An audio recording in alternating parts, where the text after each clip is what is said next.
And this also has some really convenient aspects of it. Gives you kind of a visibility into problems.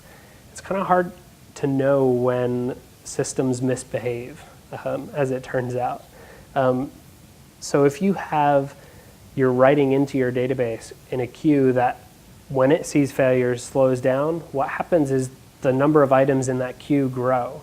And so it's a really easy way to see, oh, well, the queue is filling up. I should figure out why is it slowing down? What's going on?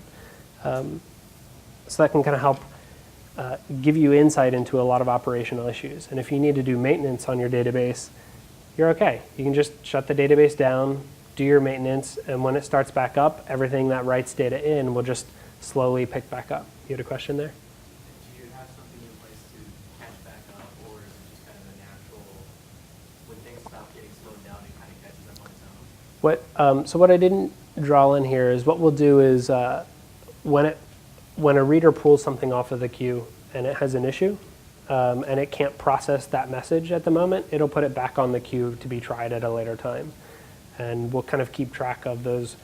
We'll add a little metadata around it as to how many times it was tried, how long till the next time it should try, and we'll set a limit on, like, you should try this message 5 times over kind of a decaying time period.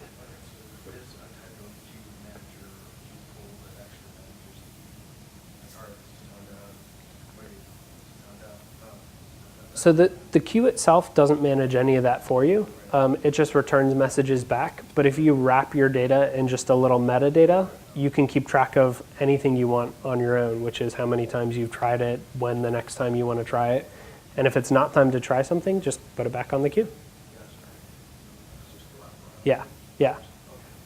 Now, those two asking that question, it makes me kind of ask, what kind of computing power does it take to run something like this as a company? As far as like the queue stuff specifically, or kind of Bitly as a whole? Kind of Bitly is all. I mean, it's a lot of data to process. It is. So we probably have about on the order of 100 servers now, split across a lot of different systems, but on that order of magnitude. One more question in the back before I continue on here. Mm-hmm. So, as doing intermittent network issues, it seemed what you were saying that basically by capturing those returns, you basically start throttling down Right. when you're sending. Right. But at what point does it throttle back up? So as soon as it has a success, as soon as it is able to handle any request successfully, it'll start throttling back up. Back to the original number, or does it slowly back itself back? So we have the success function here is it's taking whatever interval it was at before and just going to a quarter of that. So if it was sleeping, 20 seconds between cycles, it'll jump down to 5, right? But this is what we use. Whatever works in your system. One of the things that we like about this is it's very easy to change those sorts of things. It's easy to add in extra logic here if you want to change how that works, right?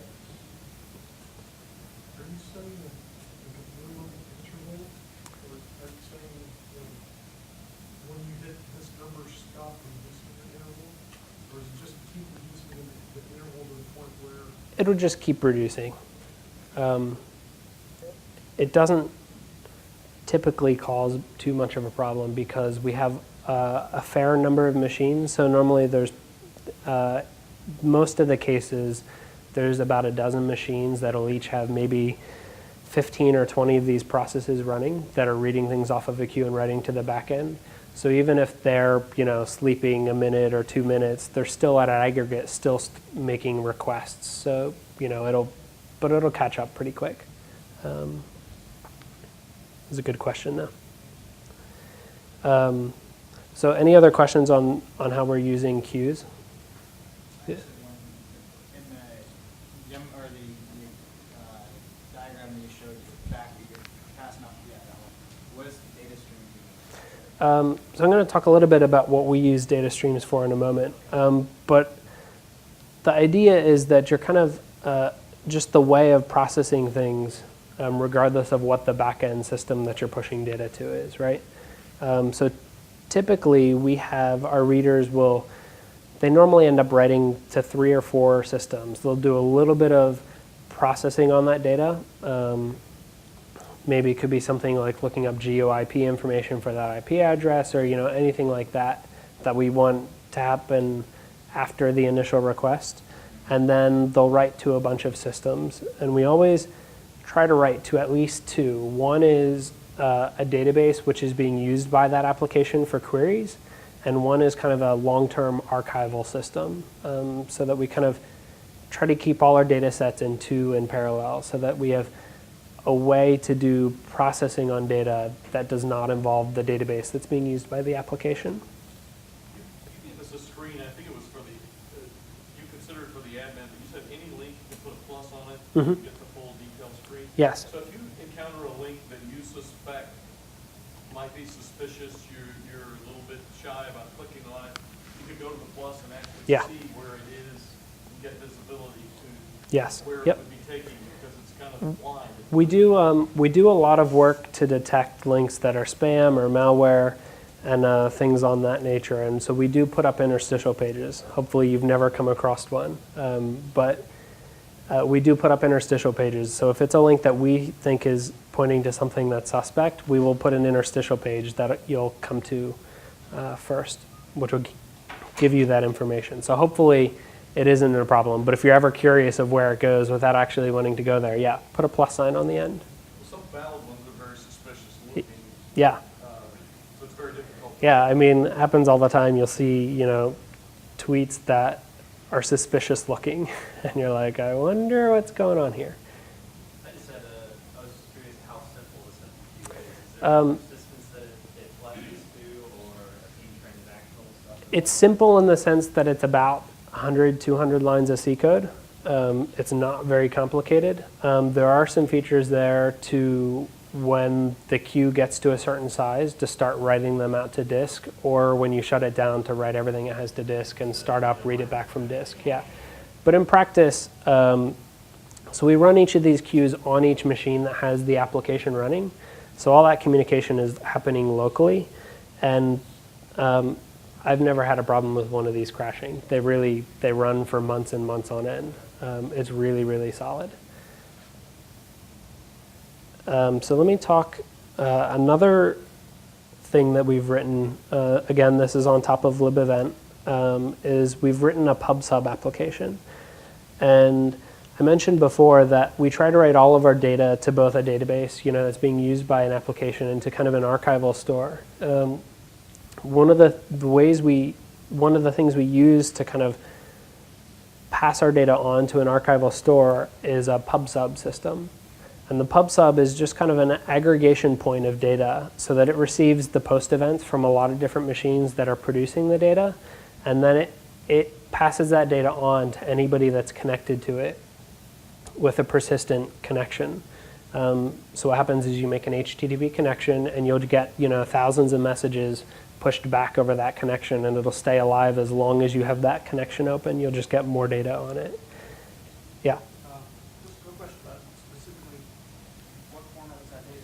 Is it like a multi-part thing with a bunch of JSON chunks coming out of it? Or is it So- really just a stream and I sort of just handle the chunks myself? How does that work? How do I tell? There's 2 formats that it will do, either a multi-part chunked response, or just a new line delimited stream of messages. The content of those messages is whatever you pass to it. It could be binary images, and it wouldn't care any. I'm just sort of curious. Right. It's relevant to some stuff we're working on. Right. So what we do is, so our streams look like this. So we like JSON a lot because it's convenient, it's flexible. You don't have to do anything when you add new fields, which is convenient. So our streams look like this. So you'll see at the top, if I make a curl connection to the subscribe endpoint for a certain stream, I'll just get these JSON messages that just come blasted back. And they easily do thousands of messages a second. And it's important because as a company grows, dealing with data streams, you always have new applications that want access to that data, right? So we have Hillary, who is our lead scientist, is always dreaming up new things that she's interested in about the data. And you don't want to have to go update your core systems to kind of accommodate any new application that needs access to data. So it's really important to have a single spot that is kind of an aggregation point for data that can kind of pass from the core systems that are creating the data to any system that is, interested in that data. And this is also useful for troubleshooting, because whenever you're trying to figure out what's going on the systems, you don't want to have to log into 10, 20, 30 boxes and poke around and see what's going on. It's nice to be able to connect to a stream of data and see instantly in real time what is happening on the other ends, because it's just being pushed to you. So it's a good way to have to separate the producing of the data and the consuming of the data, so that when either side changes, they don't have to, you don't have to communicate that to everybody in the whole company and update a whole bunch of code. See, one more quick question? Yeah. What sits underneath that? How is that persistent?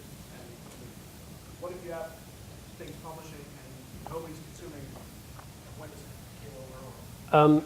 So the PubSub server doesn't keep any of the information. So it doesn't persist anything.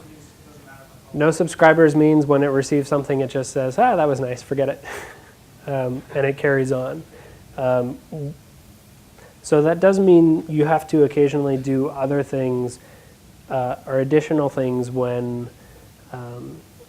you want more persistence than that. Because if you disconnect for a period of time, you don't get any data. But there's ways around that. And at least in our case, there's a lot of cases where systems that get 99% of the data are good enough, right? Or even if they'll get 99.9% of the data perhaps. But that's sufficient for a lot of systems that we build on top of the data. But yeah. One of the things, are any of you familiar with Twitter user streams or their site streams? One of the techniques that they use to kind of resolve that is when you connect, their streams keep track of a short time window of information. And so when you connect, you kind of over request things. So you get a little bit of the events that happened in like the past minute or the past, 30 seconds or whatever it is, so that you can kind of get extra data and then deduplicate it for anything that you had gotten previously in case you got disconnected briefly. But then if you're missing data, just fall back to normal APIs or normal full requests to ensure that you have all the data that you may have missed. So it's a good way to get the data, but it doesn't always ensure complete data integrity of the full set of data. And again, this is written on libevent really fast. So